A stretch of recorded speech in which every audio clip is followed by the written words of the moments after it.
worked with the state to obtain a sole source declaration to add this to our existing route match program, to add this as an update. However, we learned today that the state is going to double check to see if there are any other FTA requirements as far as the sole source goes to allow us to move forward. So at the time that this presentation was discussed and put together, we had the sole source approval from the state, but there may be some, because our federal funding comes through the state, we've just been notified that there may be some federal requirements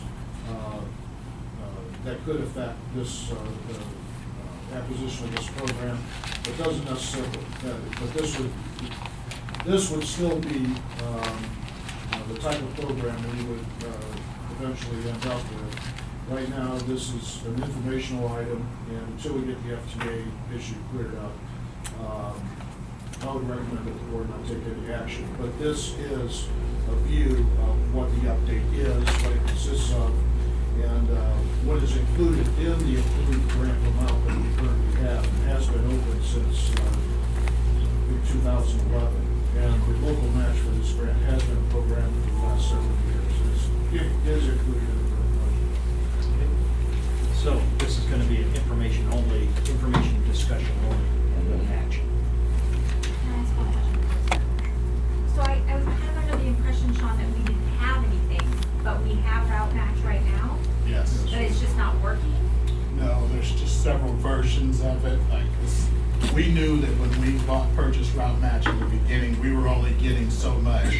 Like we would love to be able to step on a bus and the bus automatically count our passengers for us.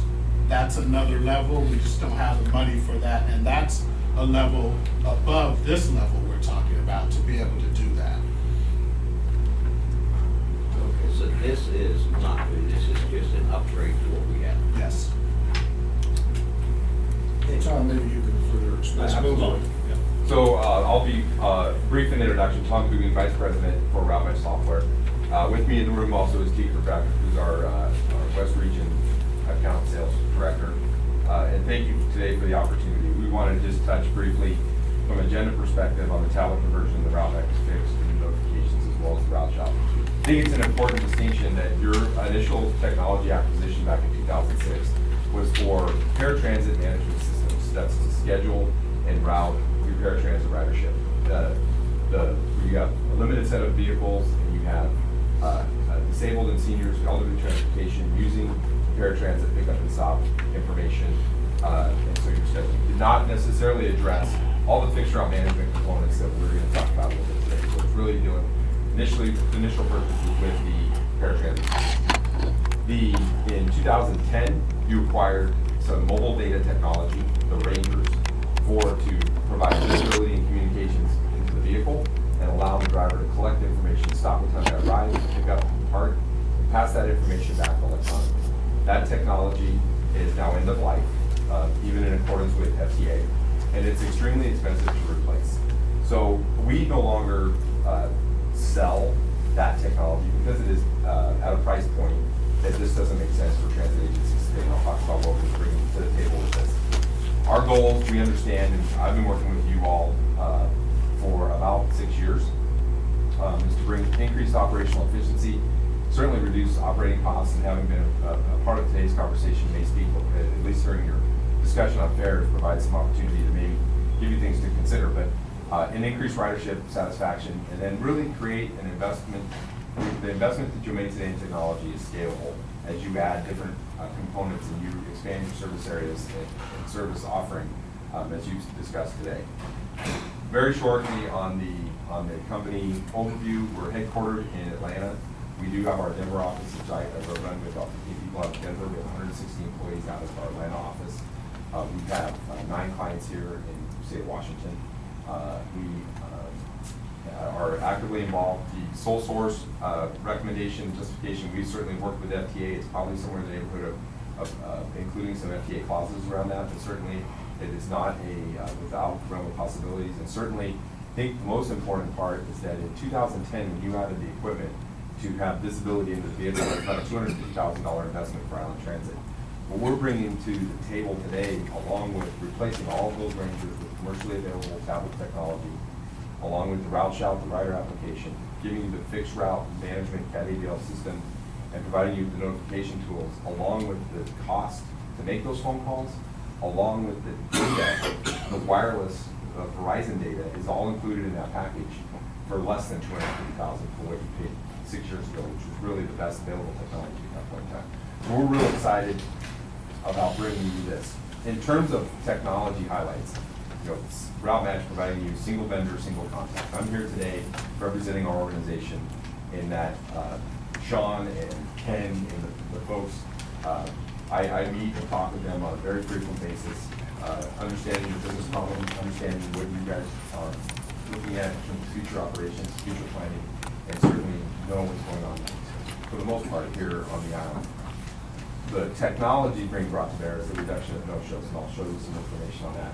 Another key point is to be able to count passengers when they board, to be able to give the driver the opportunity when they do make a fixed route stop to acknowledge where people are getting on and where people are getting off. And that's an important distinction. You guys look at different route patterns and different things, being able to make strategic decisions as opposed to gut level decisions about when and where you make route changes, where and when you decide to charge for fares, what the impact is, and even have some demographic information available to you in terms of disabled, senior, student, to be able to track those different fare types. There's other things, not we're talking free fares or anything along those lines, but allowing that driver to acknowledge if they did give that stranded rider a free ride in the rain, to be able to acknowledge as opposed to just letting them on and having no visibility into the system, to be able to say, I let a free rider on, and without penalty, but you're capturing that information. Now you know, hey, we're getting some heat on Camino because we've got some free riders. Is it driver-based? Is it route-based? Do we need to do some public education out there to say, hey, we are enforcing a $2 fare, and let people know those different things. We talked about the route-based fare management. The ability, you guys were talking about adding fares to one or two, three specific routes, but having a free fare system on the other routes, being able to manage that independently. So should you go, you can pilot this route for $2 a fare, and this route for $1 fare, and different things like that. Allows you to implement those policies that you all are deciding on a day in and day out basis into the system so you can track and have data back to be able to report on what those decisions were and what's the impact of those decisions. Talk about system-wide alerts in addition to notifying consumers about their paratransit rides and saying, hey, tomorrow confirm or cancel. With the route shout tools and the website tools, we're allowed to push information out. So when a storm rolls through, like last night, and maybe service is going to be delayed because of debris on the streets and different roads, you can send system-wide alerts for those people that are subscribing to those routes so that they receive alert, hey, we're working today, the system is up and running, but we are delayed because of debris and due to the weather and the storm. So it allows you to really engage that whole concept of, don't call us, we'll call you, and setting up prescribed campaigns to engage your ridership and keep them informed about what's going on versus the flood of phone calls that may be coming inbound because they're concerned that they're going to have reliable and safe transportation today. We talked about the commercially available technology and the fact that we're using, in the field, we're using job applications, we're using tablet technology, we're using Verizon. We're not creating proprietary systems that are closed. We want to be able to take this information, the very same route data that we're going to provide on the tablet is the very same data that we can provide Google. So somebody stepping off the ferry who wants to be able to Google Transit, go to Google Transit and figure out how do I get from Clinton up to Coopville, knows what the route structure is. They may not know to use route shout, but everybody seems to know now to use Google. That data can be available to them, so you're using that commercially available technology. We provide that infrastructure to be able to feed Google that data. The enhanced scheduling that Sean talks to, it's really about when you add the notification module, and you guys are suffering from hundreds of no-shows over the course of the quarter, when those no-shows cancel, or those late people cancel the night before, it does create some capacity within your system. We take that information and can then feed that so that you can optimize schedules more efficiently, which staff is doing in some with a lot of labor, time, energy, and effort to do that. To be able to pull that in, and we might ultimately close down some paratransit routes as a result of the number of night before cancels. So you're getting ahead of the game. You can also track no-shows at the client level in an automated fashion, as well as late cancellations, and really start to beef up some of your suspension or notification or warning letter policies and practices that at its core level are available to you today. But this allows that to reduce that labor in terms of making those phone calls. And then with the route shout component, the ridership and engagement capabilities. And I think the other key piece that we don't really talk about is giving you that an NTD, which is the National Transit Database reporting. So all of your operational metrics in that, which you're required to report both to the state and the feds in terms of the national data set, which is cost per mile, which is cost per hour, which is revenue service miles, revenue service hours. Those types of things in terms of what you're compelled to report, the fact that you're receiving state and federal funding, is all under one hood now and allows you to manage that data. So we'll talk first about the tablet conversion. As I mentioned, the end of life, proprietary, and costly. What we're proposing is the Android-based tablet computer. It's commercially available, it's cost effective, it's multifunctional in design, meaning we can take advantage of other applications that are in the marketplace to help better augment your system. Things like pre and post inspection. We can incorporate those tools into the tablet. We also have driver messaging. So we look and focus on driver security and safety. So allowing the driver to communicate with dispatch, allowing dispatch to communicate with them. Also sending alerts. There may be information on transport protection information when you're transporting somebody from paratransit to fixed route. Again, any trips you reduce from a travel training perspective off paratransit onto fixed route allows you to save costs, because your paratransit costs are really becoming expensive. And we talk about multimodal, the fixed route repair application. How a driver performs paratransit operations with a preset schedule is much different than a fixed route operator who's driving a route. We provide those tools so that the driver knows where they're at, they know if they're on schedule, they know where they are in relationship to where they're supposed to be, and we provide that information to the driver so that they know at all times kind of where they're at and what they're supposed to be doing. From the fixed route side, in terms of management, so these are tools that is part of that upgrade component. So it's the geographical information systems in terms of providing you what we call headway analysis, on-time performance, where are your fixed route vehicles in relationship to where they need to be. It allows you to schedule your drivers in accordance with their necessary schedule, manage the stops, are these shelters, are these bus stops accessible, so that you can look at the entire island in terms of where should we be directing our disabled population, our seniors, which stops are serviceable, and to be able to build and analyze and adjust those routes.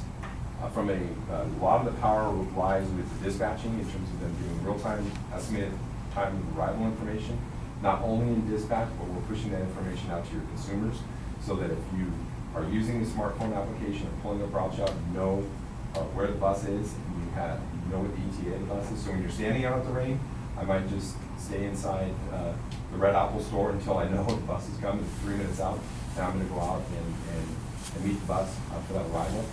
Being able to manage the incidents and accidents, again, contained in the system. It's transportation related. We should be managing that information and contained within our transportation system.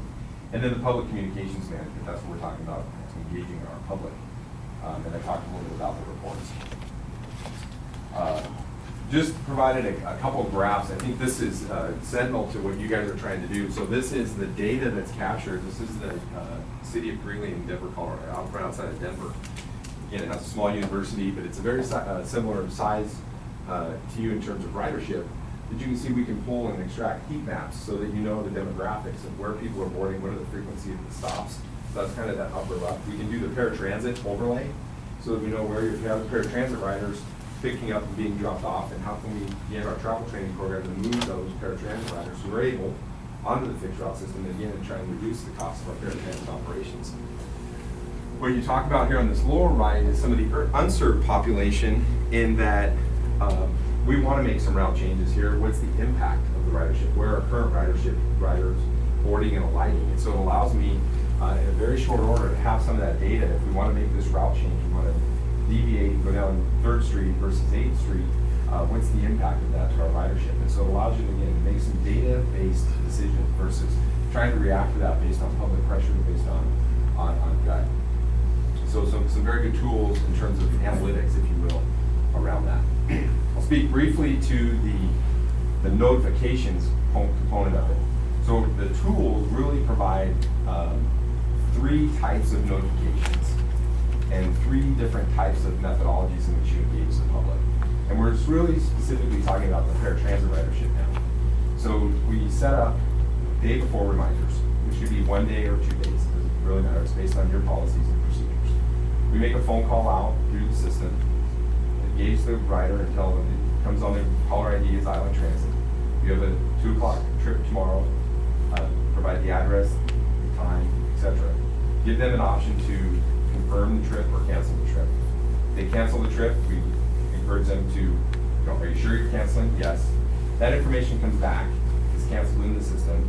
If it happens late at night or in the evening, making those phone calls, and the driver is heading out at 5 a.m., we can actually remove the cancel trip from the manifest so the driver knows not to report and report by that trip.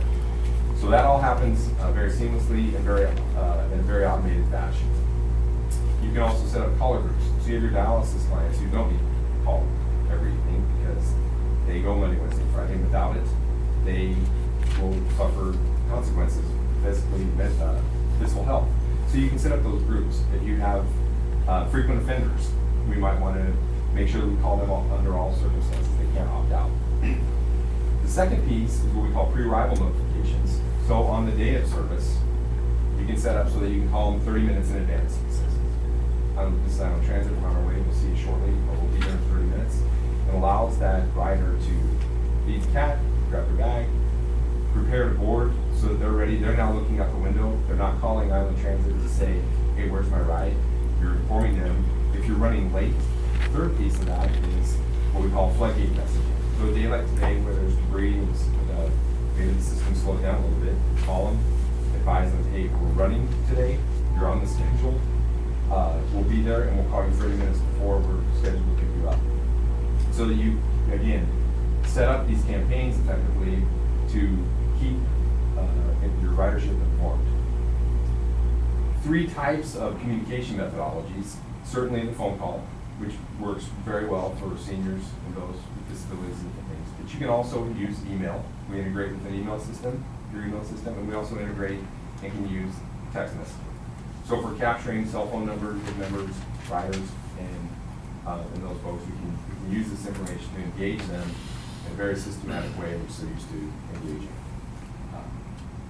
From a return on investment perspective, one of our clients both implemented the notification as well as going paperless. One of our goals here is to go paperless. And so we provide you with a 55 vehicle system being able to increase their trips per hour while decreasing their cost per mile and cost per trip.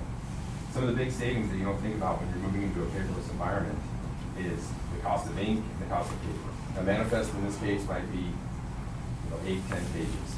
Well, spread across 30-some vehicles, we're talking a couple reams of paper in the course of the day. So over the course of a year, we're talking about reduction in thousands of dollars in terms of paper and ink. Not to mention that there's great driver adoption. Your drivers are already used to using a piece of technology. Now we're going to enhance that technology that allows them to be more engaged, allows them to report, to do the different things that they want to do while they're operating the service. Giving them customer service capabilities so that any policies, processes that you guys are making here, as well as the staff and the leadership of Island Transit want to be able to enforce, it allows that driver to be able to engage those. Specifically on the notifications, they have seen, this is an organization out of Boulder, a 48% reduction in same-day cancels the very first month. That's a significant savings in terms of just, you're not even planning to go from Clinton up here to Hoopville. You just know right away, you're going to keep that vehicle down in Clinton, you're going to rearrange some things down there and keep that vehicle local as opposed to deadheading and doing some different things or starting my transportation efforts in terms of going over. These are, significantly cost savings dollars that will help you recoup some of that initial investment, but also right size where you should be providing service and how and when you should be providing service. Greeley Evans, who also runs fixed route service, again, staff takes a number of calls on a day in and day out basis as to where's the bus. There's no visibility as I'm standing out on the corner wanting to know where my bus is. They have a paper schedule that they don't really know what does that mean. And so by giving them tools such as a smartphone, to be able to download the free application, be able to see that bus, you know, the worst thing that a fixed route agency can do is the park stopper, right? So if you're running late, better to inform them, saying I'm 2-3 minutes late, and keep them informed as to what's going on. When Greeley went live on the first day of the notifications of the route shop components, they received 0 phone calls that morning. They called me in a panic thinking that their phone system was down and they wanted to know what was going to happen. Of course their phone system wasn't down, but the success of the program, calling 60 riders the night before and publishing the route shop data, people became informed. And there's things we can do working with Sean and the team about implementing some focus groups and kind of that general adoption in terms of rolling these tools out. We have some strategies, marketing-wise, to work with your staff in terms of this is how you can market it and do that. Because what we really want to do is we want to free the island staff up to do the things they want to do and need to do in terms of providing customer service. So there's some significant customer engagement. So talking about that is the route shop component. So it provides through the web portal, so connected to your Island Transit homepage would be a link that speaks to, you know, find my bus now. It'll help you market and brand that. They click the link and it pulls up a system map as to where your buses are. You as board members would know exactly where your buses are at. Other things we're adding to that in terms of the view, how full are my buses? So that at any given time, you talk about how's the 411C or 412 doing today, you can pull it up, click on it, and you'll be able to see there's 17 people on the bus or there's 6 people on the bus. So that gives you real-time information. It gives the staff the ability so that when you're asking for data, you'll be able to pull that information relatively quickly. You know, in terms of trying to go back to some spreadsheets and doing some different things, because you're really not, you don't have a piece of technology that's really monitoring the fixed route operations. And so what you know, the public knows with respect to transparency, in terms of where my buses are, you know when they're running late. The system reports in terms of, you know, you may have some public schedules now in terms of we expect to go from this stop to this stop in 12 minutes. The reality of it is 16 minutes. So you're always 4 minutes late. And that begs the question in terms of that customer confidence and that customer engagement. So using those tools to be able to kind of resize and reshape where you're stopping, how you're stopping, and what the frequencies are of those routes. And we give you those tools to look at schedule versus actual, so you can overlay those and say how well are we performing as staff, as a board, in terms of serving our community. The other thing about the route shop component is I can subscribe to alerts. So if I do ride with 411, I can subscribe and say, I want to know, I don't care what happens on Camino or Whitby, I just want to know about the route that I care about. So I can subscribe specifically to that route. And when there's issues, challenges, or obstructions with that particular route, I'll receive an alert, an automated alert that says, hey, this bus is offline today, maybe it's because of construction or some type of debris in the road. So you're able to engage as opposed to having a million phone calls a day come in when you are really in position to deal with those. Smartphone app allows the rider to locate themselves, so they may not know where they're at exactly. So they can locate me using the GPS on their phone, and it presents to them what their options are in terms of when the next bus is, when the next bus after that is, the direction it's heading. So it gives me those tools to be very intuitive in terms of being able to plan my travel. So when I'm coming over on the ferry, I need to catch the bus there at Clinton stop to come up here into town, I have my options in terms of my route planning, in terms of where I'm at in relationship to the stop and what my options are. And then I'm able to save those routes and favorites and stuff, so I'm not necessarily navigating much like we have our own favorites, and take advantage of that commercially available tools. There's also a component on there that allows you to advertise. So I may want to advertise on that. When I say it's not route match advertising, the public's not going to buy our tools, but they do want to buy and use your tools. So partnering with the grocery stores and the convenience stores and those different, to be able to allow some customer engagement to let them advertise on your smartphone app. Maybe it's a free coffee or a free donut, but you allow that, and that helps offset some of that local match that you guys are so desperate for in terms of some of the propositions that you talked about today in terms of adding some extra income to the system in terms of providing local match to run some of the service you guys are trying to provide. So what we saw in Porterville, California, we saw a 22% increase in ridership. Again, who else are you trying to attract? You have your dependent rider, your low income, your disabled, students, but we also want to attract the choice rider. We ought to be able to find out, by giving them the tools, I can just walk out on the Highway 20 now, I'm 2 blocks away, pick that bus up, get down to Clinton, do what I need to do, or head up to Oak Harbor. I now empower them to be able to say, you know what, even though gas is only $2, for free, I can go up there, hang out, and I can hit 3 shops and come back down. They run every 45 minutes or on every hour, and I can take full advantage of it. And allows me to not have to call Island, because that information, if I don't have the schedule, I need to go to the website, print a schedule, and carry that with me. Now I'm empowering myself to be able to do what I need to do when I want to do it. Just briefly, in terms of our customer support maintenance, again, we're 24/7, 365. We provide not only the training and the implementation tools, but we also, again, provide it's important for us, and why we're here today is because of a long-standing, very positive relationship with Island Transit over the years in advancing your technology adoption and really presenting to you all as a board tools that are really going to take the staff's capabilities in your agency to the next level in terms of where it needs to be, in terms of being able to engage your public and being able to work, allow the staff to have tools so that they can bring the data that you guys need to do to make future decisions. So with that, that is, just to give you a little bit, here's some other customers we're serving in the state.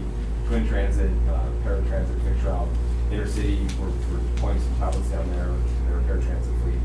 Trango and Okanagan, Paratransit, Fixed Route. Hopefully runs a 17-route system for King County. They're using our Fixed Route and paratransit technologies. River City Transit is also using Paratransit Fixed. Race Harbor is using our paratransit. We're in very similar discussions with them with respect to bringing up their skill set down there in Hoquiam, and then People for People, both in their Moses Lake operation and Yakima, both paratransit and Fixed Route. So, working together to try to do the things we want to do, and enabling staff to be able to adapt to those changes and do them is an important step in having technology. Thank you, Tom. It's a good presentation. Very good. We have some lights here. I have a couple of questions for you, as I'm sure that everybody else has also. If and when and if we adopt your system, from the time the decision is made to go, how many weeks or months does it take to get your system in place and tweak it, troubleshoot it, whatever, so this thing is actually functioning? Probably about 90 days. 90 to 120 days. What we do when we come out, we set it all up, we'll work with staff, provide all the necessary training, and then we'll have what we call a burn-in period. There'll be things that we'll do with the public, with the route shop, we'll provide them scheduled information. Right? We won't necessarily provide them the real-time information when we flip the switch. So they're reading the schedule to gain some adoption. We'll track their usage in terms of who's accessing it where. And then within 2 to 3 weeks after that, then we'll flip the live critical provider. So we work with the team here based on all the various schedules. Typically, 90 to 120 days there. And in your presentation, I see the schedule for payment. The parts of this program is paid for, when some of it in advance, some it has we go. Correct. Well, and in accordance with FTA guidelines, all payment technologies, licensing services are paid as delivered.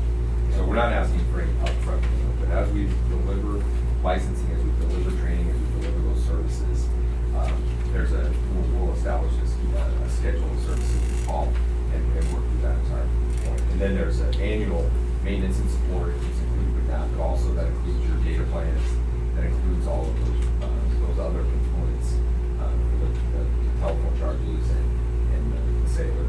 Sure. And then you talked about identifying reduced fare riders.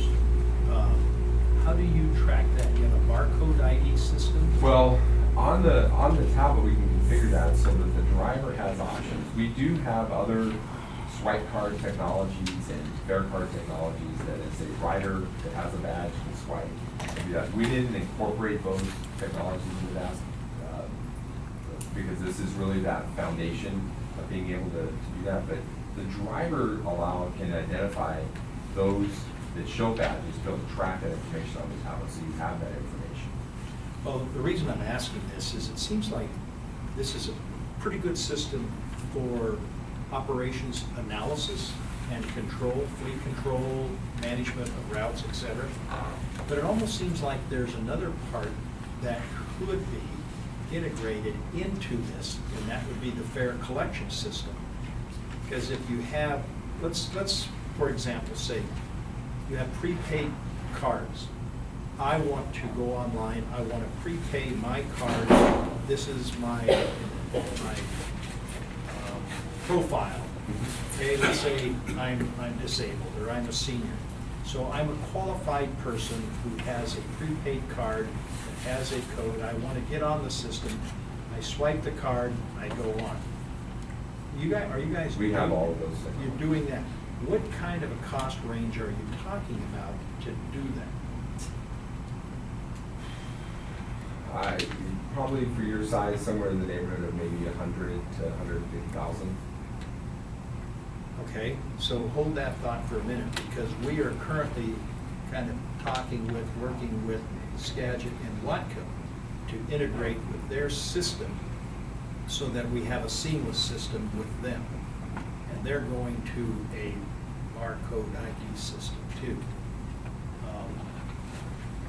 This is So kind of. this system would not be compatible With theirs. With their Yeah. fare collection system that they're putting in. So if we went with a, would that include the hardware on the bus for the ID? So on the paratransit side, we provide a hardwareless solution. Yeah. And if you're on the fixed route side, we are fare media independent. So we're not a hardware solutions provider. We leverage the commercial technologies. But we do work with GenFare, for example. They provide the fare box. We have an integration that works with the GenFare fare box system. We're working with Hopeling and their Orca card integration. So that's future coming out. It's a relatively new request to be able to take an Orca reader card and use that on another system. In particular, Hopeling at this point. It should be transparent in those different things. So I'm not sure what Skagit's planning on implementing, but if there's a card that's being issued at a future point in time, we can certainly adapt our system to be able to read that card, track those funds, and if you end up owing Skagit or they owe you, being able to track that within our system. They don't have to remain, it doesn't have to be, say, Skagit system or this system. We work very closely in terms of being open architecture, being able to pass information, because we know that there's choice, and we know that we need to be a leader in the integration side in terms of working with other systems. It sounds like it's worth a look at. Yeah. If you, as you say, do work with GenFare, that's what they're utilizing out of Watco. We have several integrations. I mean, we can provide that, and that's a couple $1,000, or $1,000 or so, a couple of percent per bus, in terms of being able to integrate and pull stop data and information so that when we can push stop location down to the fare box. It would seem to me A that. couple thousand per bus, though, if we had 50 buses, it's $100,000. So I wanted to just temper Absolutely. that statement, that it wasn't just a couple $1,000. Well, I mean, and we just need to look at the whole. Yeah, I understand that, but I'm just looking at the logic of the system. If we're going to be doing a management system, why wouldn't we have a fully integrated system to try to minimize cash handling, have better data, have better management tool? All that kind of stuff should be seamless in. And we provide that full suite of seamless integration with a number of the fare box technologies, Chatterbox, GenFare, all those pieces. And we provide mobile fare payment technologies through our own set of software and services. I think the plan here is that when this grant was developed in 2011, the amount of money we put forth, the technologies that were being requested at that time. Yeah.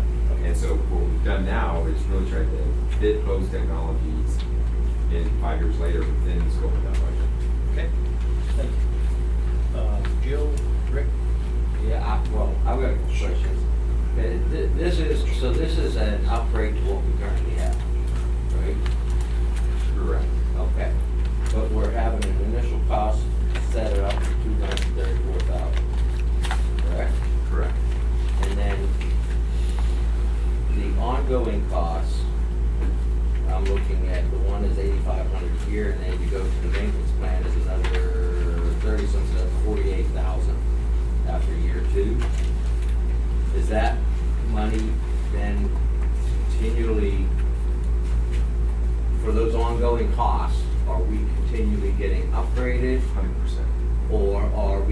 going to, 5 years from now, going to say, this material is outdated, it's run its life, and now we need another $250,000, or by 5 years from now, it would be $500,000 to start over again? No, that's a great question. It does include all updates and upgrades. It includes all your data fees for the phone calls as well as your wireless Verizon data. So it includes all of that. So if we release on a quarterly basis an update that enhances your system, it's not an additional charge. It's part of that Part maintenance of and that support. ongoing maintenance Right. support. And unlike other vendors, we provide the first year included in our cost, in our original Yes, cost. And then we work with you After a year too.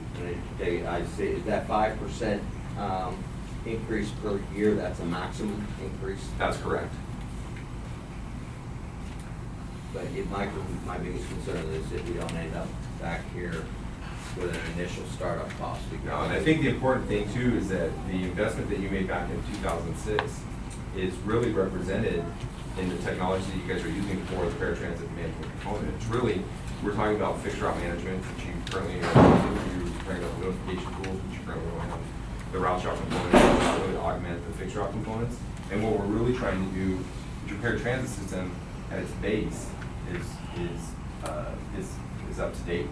And now putting it together so that your paratransit and your fixed route are in the same database, so that you can ultimately move clients, riders from para to fixed and fixed to para, so that you have visibility of all your resources in terms of how they're providing services today and the level at which they're providing it. Okay, and then just a couple more questions.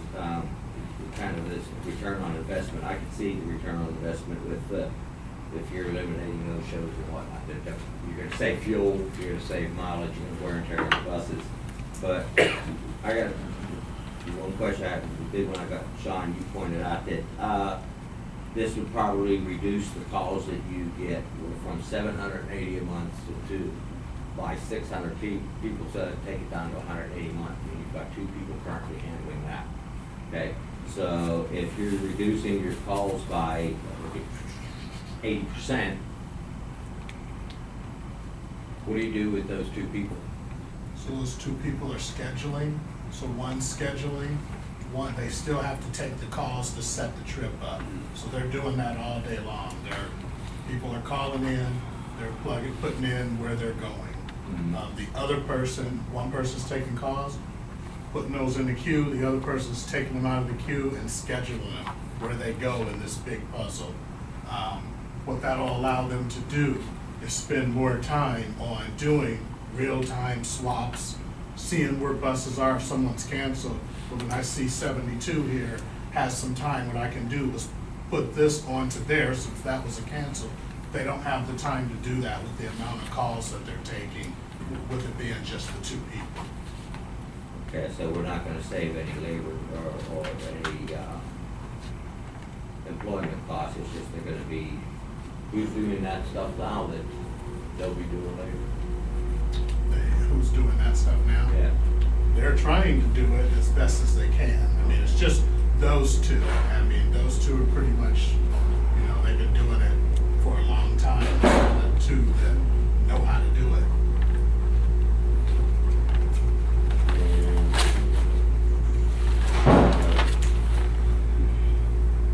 Covers mine. On the ongoing costs that are described there, the ongoing fees beginning year 2 of $8,800, and then there's the $40,000 one. Does the $40,000 include the $8,800, or that's a separate cost? I think that is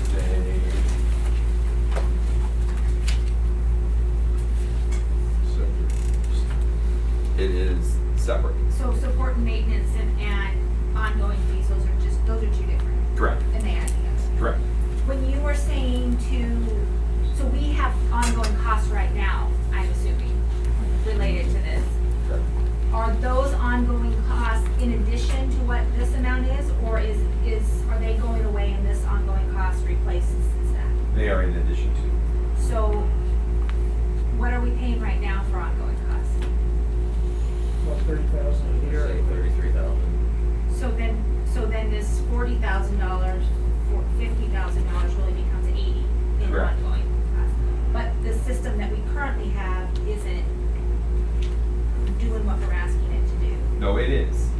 we're taking this, the three components are, we're adding and replacing the end-of-life technology in the bus, the tablets, Yeah. with tablets.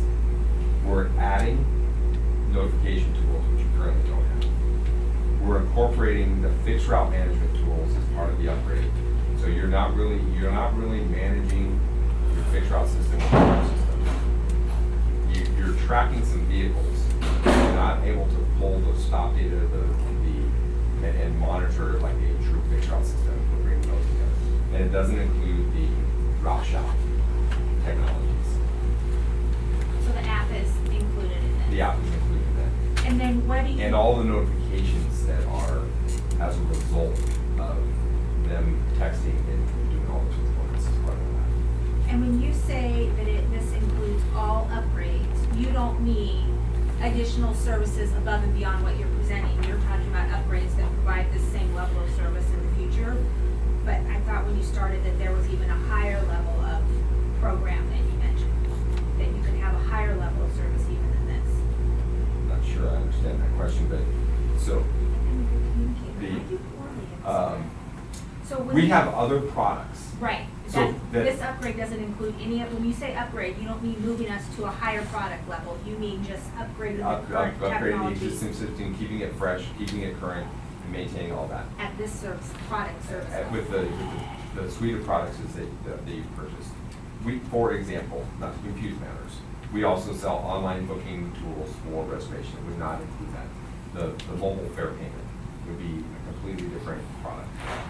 And then, so in low cell reception zones, like I currently am right now where I cannot access the shout route because there's no cell reception, what's the plan? So what we do currently and what we have, we're beholden to Verizon, just Right. like anybody else. On the paratransit side and on the fixed route side, we have tools on the tablet that allow us to store and forward information. So operations can be maintained. So we're capturing information through GPS and through the tablet locally on the device. And when we reach cell coverage, we reconnect and we transmit that data back. So we're still able to provide the ridership with where the bus is at based on its known location. And we can estimate, when we come out and we deploy the technology, we'll look and work with staff on exactly where some of those dead spots are, although we have tools now to go back and look and see where the dead spots are.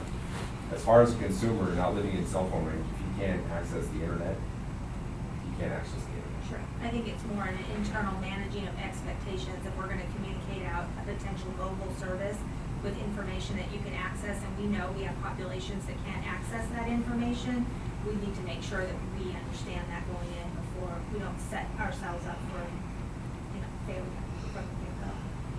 And then the bigger systems aren't using your service. So what are the more urban and larger systems using, and how scalable is this if it's primarily smaller transit systems that are using it? It's not so much, so other systems are using several different of our competitors' systems. We provide, for example, SEPTA, Philadelphia.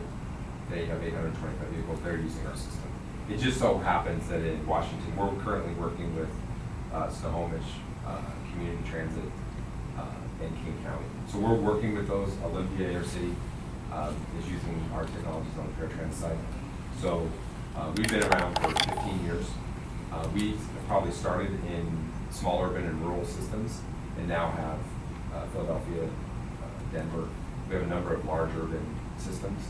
And so we very much can provide those technologies to large urban systems. But I would say that